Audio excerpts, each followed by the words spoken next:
皆さんこんにちは、ボイチです。さて今日はですね、少し軽い話をしてみようと思います。今日のテーマは少年ウエストビレッジです。少年ウエストビレッジって何？少年ウエストが何かしますか？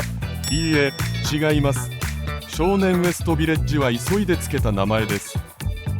私は少年ウエスト以外はよくわからなくて、一度名前をつけてみました。他のビレッジと言ってもいいです。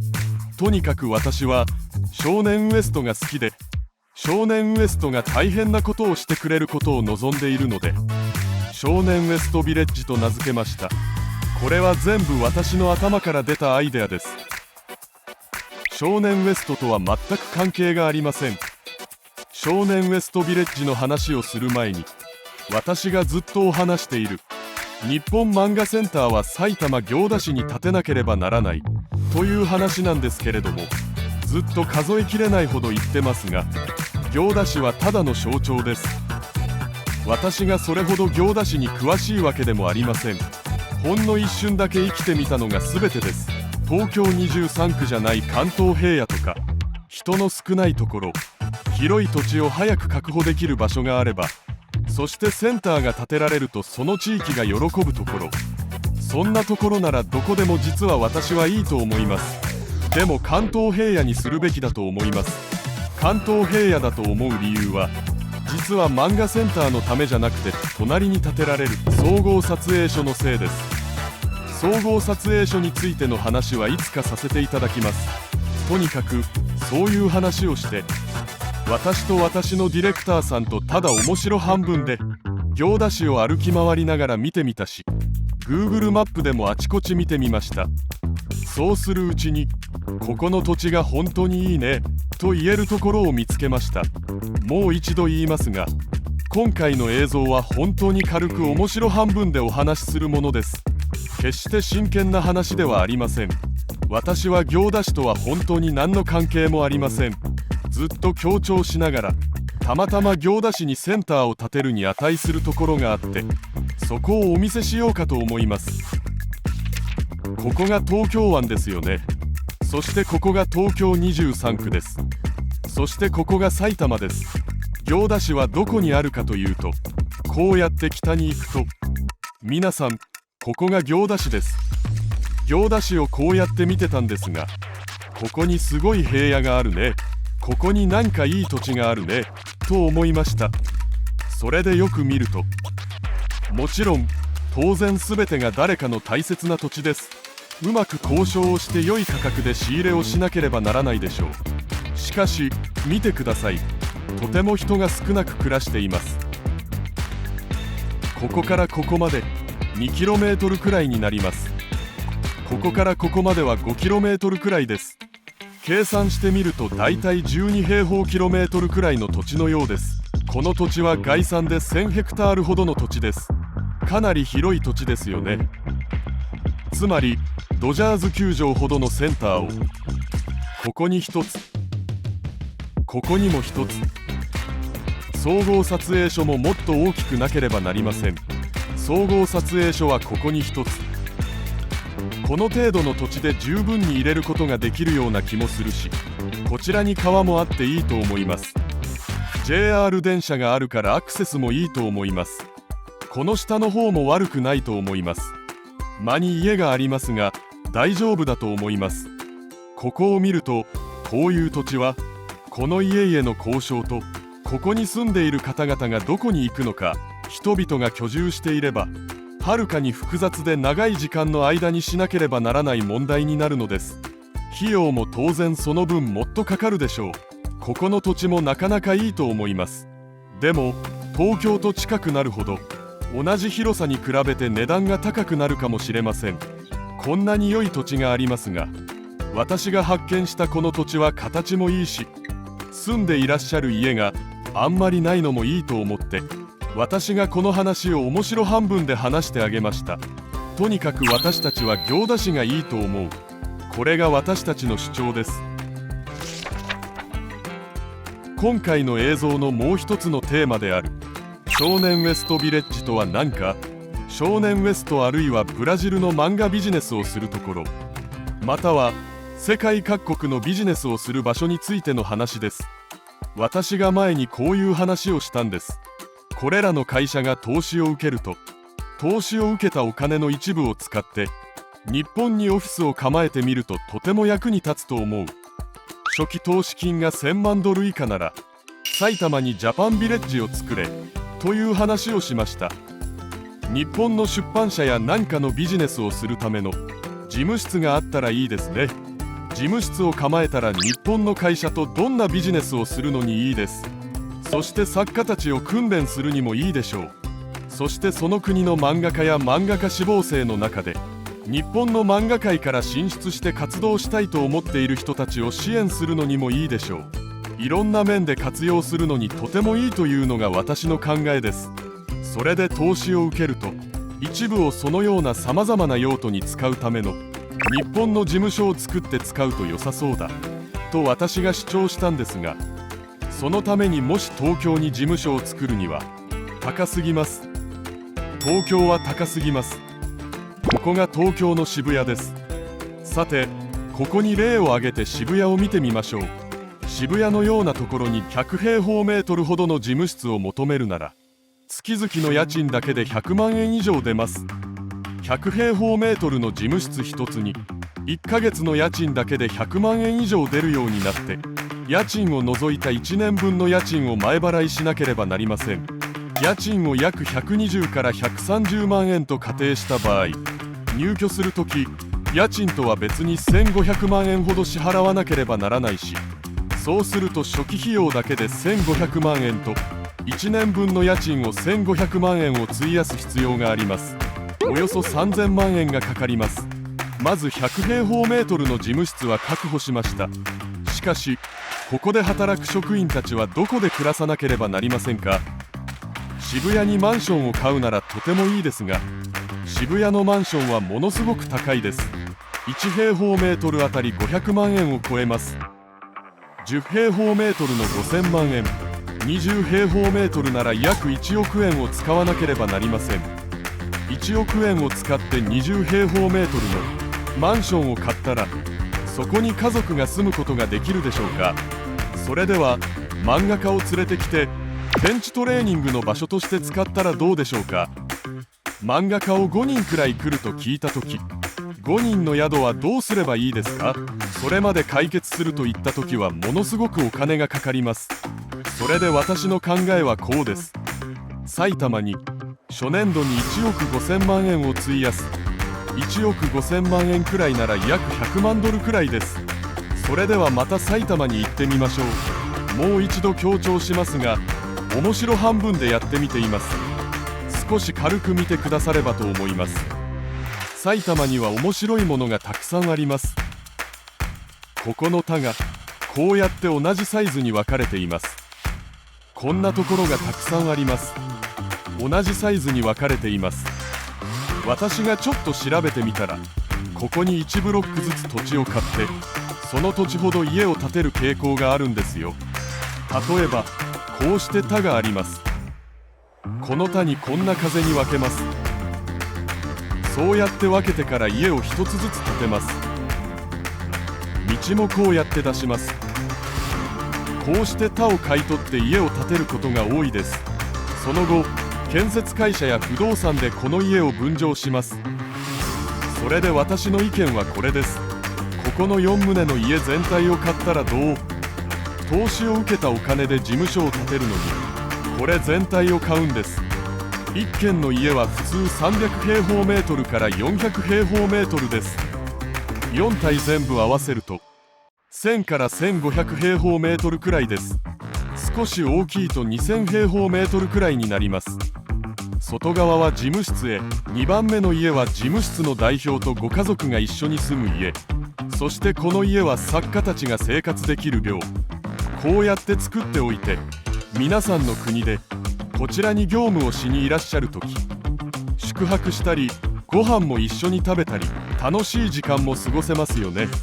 そしてここに余裕のある土地がこれだけ生まれます。事務室に土地がこれだけあります。これ一つはそんなに大きくないでしょう。でもここに全部使えたら、ここで皆さんは集まってパーティーもできます。バーベキューも食べられますよね。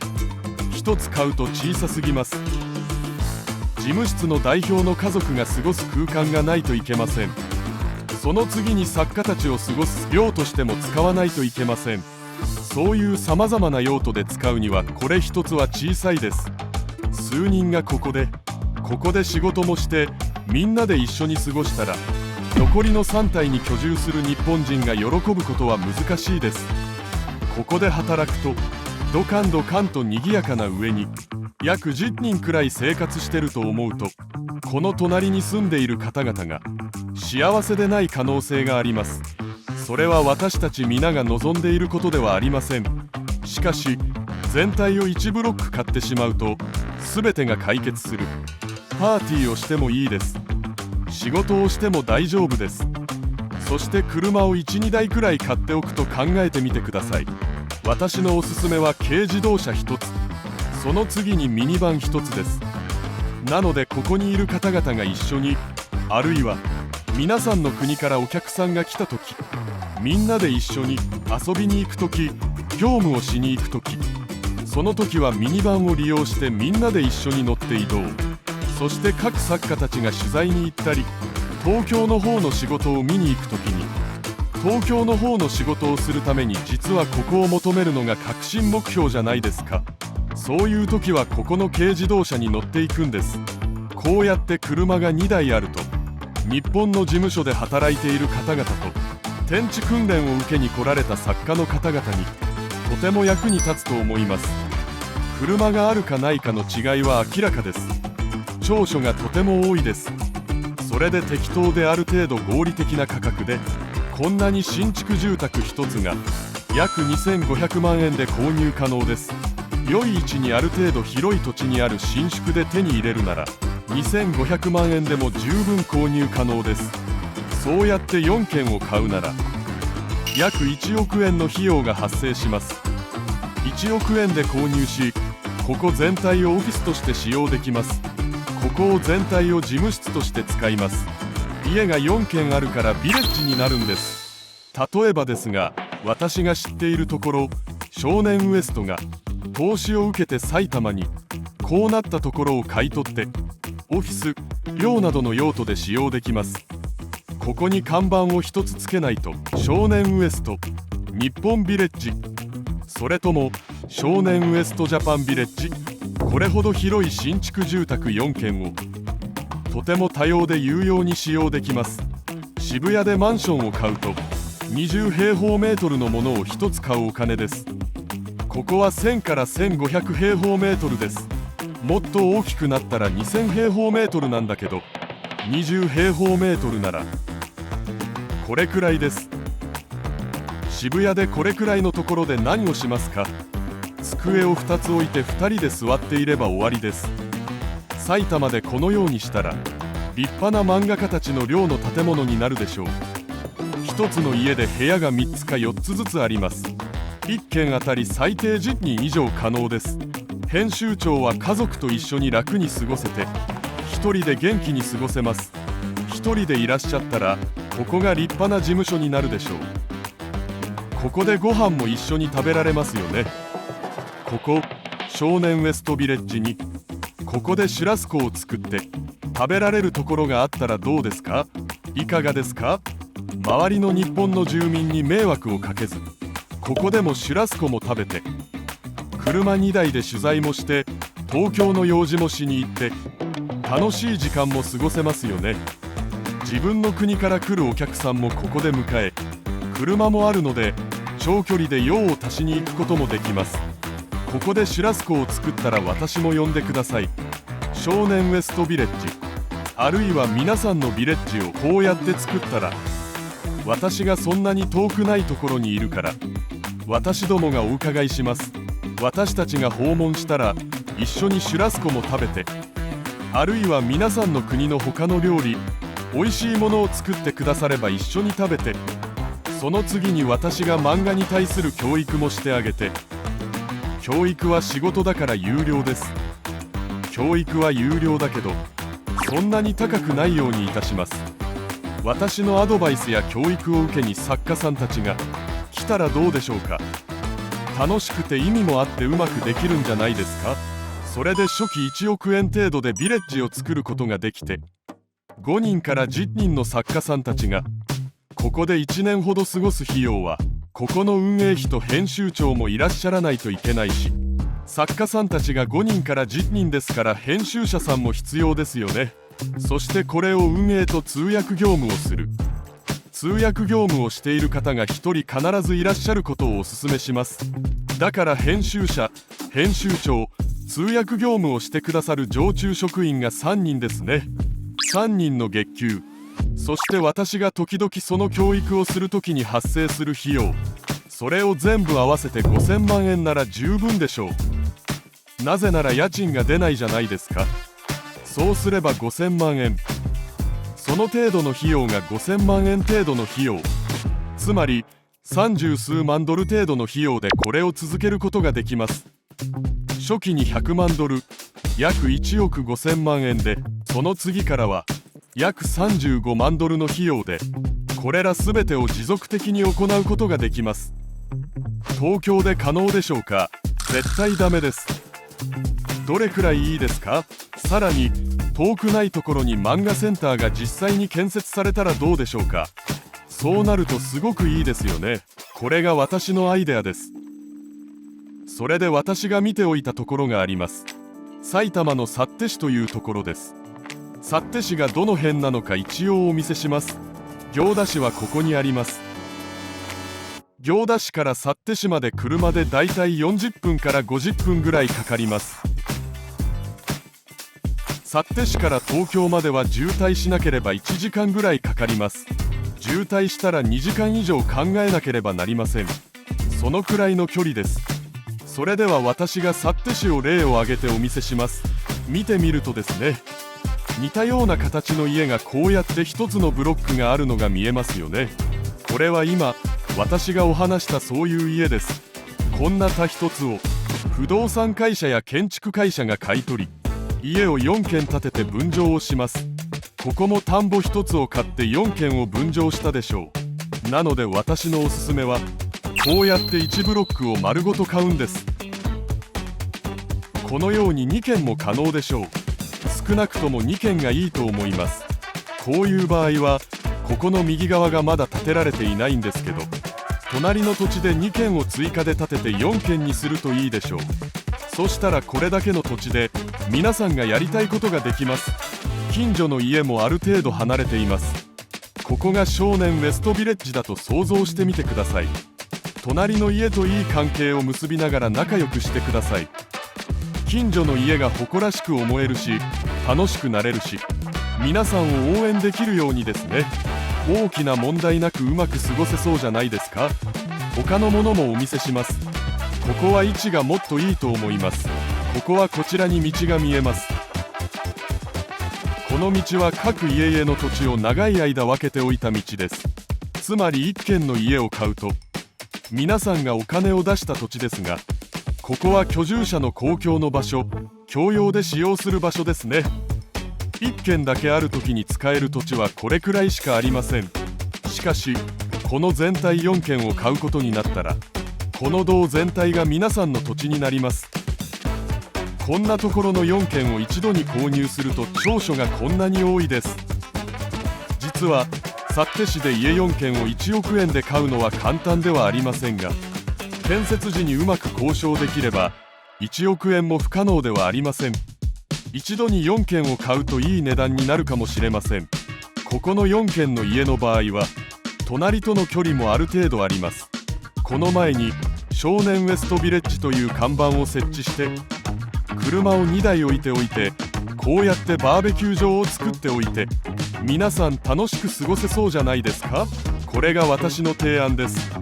幸手市にまた別のところに来てみました。ここも似たようなところがあります。ここも先ほど申し上げたところと似ていますが、この駐車場の前に見えるこの道も居住する方々が土地を分けて購入されたと思います。しかしここは共用で使用しなければなりません。ここの4軒を一度に買うとしたら、この道路まで一度に皆さんが使うことができます。これだけの空間で楽しく過ごしていると思ってみてください。車もあります。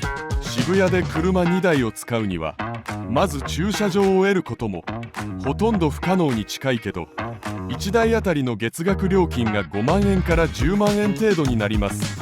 2台で10万円から20万円の駐車料金が発生します。20万円だと1年の経費が240万円です。駐車場代だけで240万円。少し極端な場合ですが、ここは駐車料金もいりません。渋谷の20平方メートル、そして駐車場なしで20平方メートルで買うお金で、今見えるようなところを買った方がいいんじゃないでしょうか。どうして渋谷に行かなければならないんですか。どうして東京23区に行かなければならないんですか。もちろん東京23区も安いところがありますけれど、東京23区の中で東京中心部ではなく比較的離れているところを求めると、むしろ30分から40分くらい車で行くと思ってここを手に入れた方がいいんじゃないですか。東京23区の外郭も依然として高いです。皆さんが投資を受けた時、そのお金は貴重なお金です。こうやって大切に使うことができます。日本に少年ウエストビレッジみたいなものを作ると投資者の方々も喜ぶと思います。私も埼玉に戻る予定なので、ここに私も呼んでください。こんなビレッジが、さまざまな会社の世界各国の会社が漫画事業をするために投資を受けて、どこのビレッジはここ、どこのビレッジはここ、どこのビレッジはここ、あるところのビレッジはここにあると面白そうじゃないですか。このようにビレッジ同士で交流をしても面白そうじゃないですか。団体で温泉旅行を行くのもいいし、ビレッジ10個くらいなら10カ国100人、埼玉のビレッジを持っている10カ国の100人が観光バス3台に乗って温泉旅行。私たちを呼んでください。ディレクターさん、参加したくないですか。私は絶対に参加します。ここでこの国のバーベキューを食べて、ここではこの国のバーベキューを食べて、そして私だけ呼ばないでしょう。日本の漫画界にいらっしゃる方々、日本の文化事業をやっている政府の方々も招待しないといけませんよね。シュラスコを一緒に召し上がりながら、ブラジルの作家たちと日本の地元の人たちと元気に過ごしているとお見せできるでしょう。地元の人たちとは本当に仲良くしなければなりません。地元住民の応援を受けなければなりません。私がいつも話したように、熱心に努力する日本に住む外国人は、日本人はとても大事にして愛してくれます。ぜひご愛顧いただきお楽しみください。まずゴミをきれいによく捨てなければなりません。夜は静かに大声を出してはいけません。地域住民たちと挨拶をうまく交わさないといけませんね。そして皆さんが努力して元気に過ごせるように、努力して人だということを証明しなければなりません。そんな良い姿を関係公務員たちに見せれば、イメージも良くなってもっと支援される可能性も出てくるでしょう。これが私のアイディアです。楽しくお過ごしいただけると思います。今日の映像はここで終わりです。それでは皆さん、ありがとうございます。